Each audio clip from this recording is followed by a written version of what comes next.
Magandang araw sa lahat. Ang pag-uusapan natin ngayon ay isang mahalagang tanong. Pwede ba rin bang managot ang mga anak ng korap na contractors na yumaman dahil sa ghost projects ng flood control? Titignan natin ang mga batas, mga kaso at kung paano sila pwedeng ma-hold liable. Unahin natin ang general rule. Sa batas natin, personal ang criminal liability. Ibig sabihin, kung nagkasala ang magulang, hindi otomatiko nakasama ang mga anak.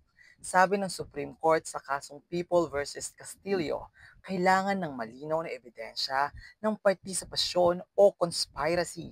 Hindi sapat na kamag-anak ka lang ng gumawa ng krimen. Sino nga ba ang directly liable? Una, yung contractor mismo na gumawa ng ghost project at kumita mula rito. Pangalawa, yung government officials na nakipagsabuatan, pumirma, nag-certify o naglabas ng pondo mismo. Pwede silang kasuhan sa ilalim ng Republic Act 7080, the Plunder Law, or the Republic Act 3019, the Anti-Graft and Corrupt Practices Act, at sa Revised Penal Code sa falsifications at malversation.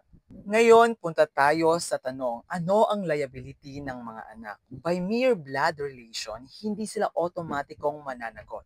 Pero, liable sila kung alam nila at tinanggap nila yung perang galing sa ghost projects.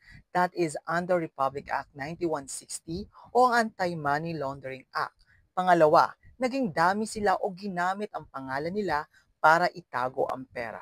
At pangatlo, yung properties nila ay disproportionate sa legal income nila, kaya pwedeng i-forfeit under Republic Act 1379.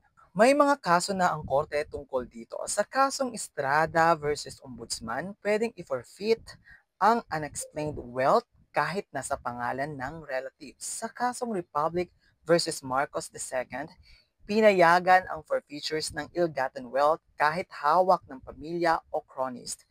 At sa kasong People versus Romualdez, sinabi ng Korte Suprema na conspiracy can be inferred kung lahat ng acts ay papunta sa parehong illegal na layunin. Paano pwedeng ma-hold liable ang mga anak? May tatlong pamamaraan. Una, kriminal kung may conspiracy, money laundering, o direct participation. Civil, through forfeitures proceedings, kahit walang criminal convictions. Administrative, kung public officials din sila at nakinabang.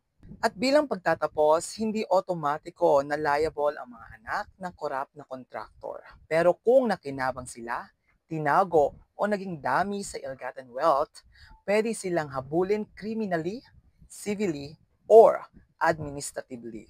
Sa dulo, ang batas ay para protektahan ang inosente, pero parurusahan ang mga nakinabang sa korupsyon. Maraming salamat po. Again, this is JM, and remember, I will always be your law companion.